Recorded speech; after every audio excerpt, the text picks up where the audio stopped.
كاين عندنا هنايا 3 كيلو ديال الزنجلان كي كتشوفوا راه مغسول ومنقي. وهنا عندنا 3 كيلو ديال اللوز، وهنا عندنا كيلو ونص ديال الزبده، وهنا عندنا ربعه ديال القرفه، وهنا عندنا المسكه الحره، وعندنا ربعه ديال النافع، وعندنا 3 د الحبات ديال الكوزات، وهنا عندنا 6 كيلو ديال الفورص. قبل ما نديو الفران باش نحمرو فانا بغيت نشاركو معاكم. وعندنا 3 اطرو ديال الزيت. كانوا هادو هما المقادير، وكيلو لاروب ديال السكر كلاصي. ملي غتبغي تحرك سفوف ان شاء الله غادي تشاركوا معاكم، وخليكم معايا. ها هو الطحين ديتو للفران على برا باش كيحمر مزيان وكيغربلو. وخا غادي نعاود نغربلو في الدار، فانا خليته ليه ومن بعد رجعت خديته. صراحه دغيا كيوجد وما كياخذش لنا وقت بزاف. صافي انا جيت دابا باش نديه. دابا هذه المرحله الثانيه بعد ما حمرنا الطحين في الفران ديال الزنقه كي شفتوا معايا. حمرنا في الدار اللوز في الفران حتى هو تحمر. هنا عندنا الطحين اللي حمرنا، وهنا كاين الجنجلان حتى هو تحمر،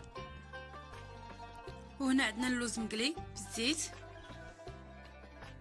وهنا عندنا كيلو لاروب ديال السكر كلاصي هو مغربل، وهنا عندنا داك الكيلو ونص ديال الزبده من بعد ما رجعت نواصيت فهي كتقلل الحجم ديالها، والزيت حتى هو داك 3 اطرو اللي درنا حتى هو كنطيبوه وهو على هذا الشكل هذا. وهادو هما العطريه.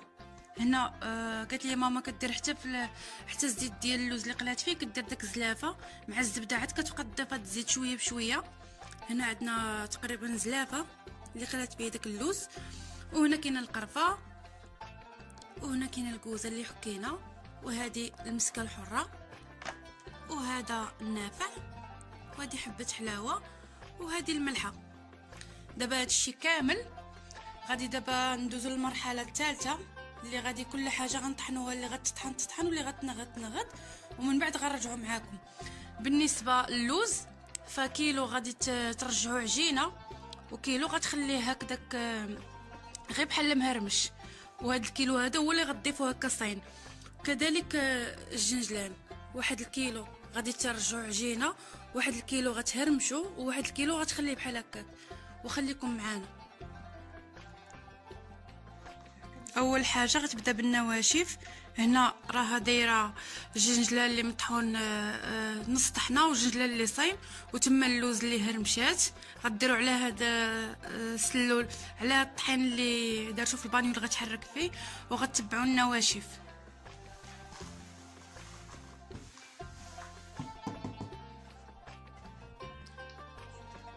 دابا غدير شويه د الملحه،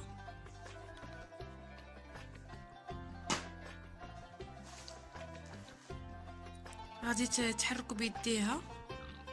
دابا غتحركوا مزيان كي كتشوفوا معايا، وغتضيف عليه هاد النواشف الاخرين، اللوز اللي رجعته عجينه.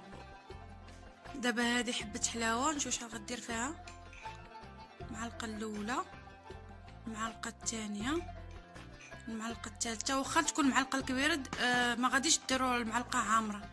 معلقه النافع، المعلقه الاولى، الثانيه حتى هي نفس القياس، 3 المعالق. وغدير الكوزه، حبه ديال الكوزه حكاتها غير حبه وحده. وغدير المسكه الحره غير الراس المعلقه كي كتشوفوا. وغدير داك الرابعه ديال القرفه.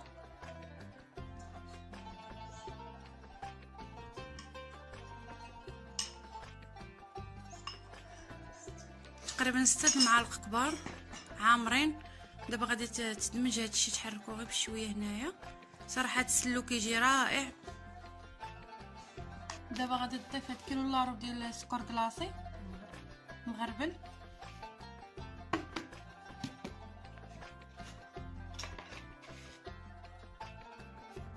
هذا اللوز اللي رجعته عجينه غتضيفو دابا. من بعد هاد الجنجلان حتى هو باش تخدمهم بجوج.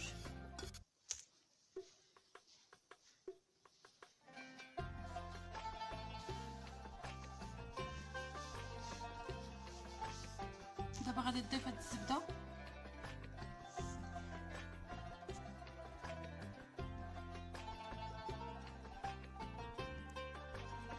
غنزيدو على هاد الزيت ديال اللوز. قلت لك حتى هو كيعطي المذاق زوين، ولكن صراحه تسلو كيجي خطير واعر بزاف. دابا غادي تحركو بعد ما دمجت داك اللوز مع الجنجلان في الطحين والسكر كلاصي. درت ليه هاد الزبده اللي ولات نوازيط مع هاد الزلافه ديال زيت اللوز، وتخدمهم مزيان. من بعد غتضيف ليهم الزيت، غتضيف هاد الزيت اللي طيبات،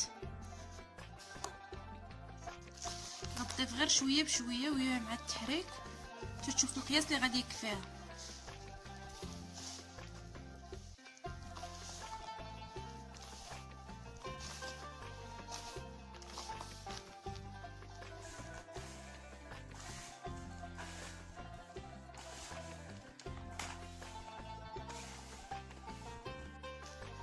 هو راه كيبغي يدليك باش في الاخر كتخرج واحد النتيجه زوينه.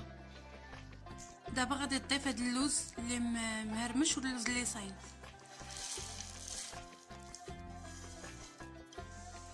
كيجي واعر الصراحه. المهم كان هذا هو الشكل النهائي ديال السفوف ديالنا.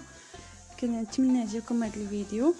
المهم حيت ما خدمناش البانيو كبير فغادي تخدموا بجوج بانيوات، غادي تهزوا تخويو في البانيو الثاني كتخدموا هي على هذا الشكل هذا باش كيجا هكا مزيان في الخدمه وكيتحل كامل والقوام كيدخلوا في السلو كامل. المهم كنتمنى يعجبكم حدا بهذا الفيديو. ولا عجبكم الفيديو من تحضيرات رمضان يدخلنا بالصحه والسلامه وداكشي اللي كتمناو.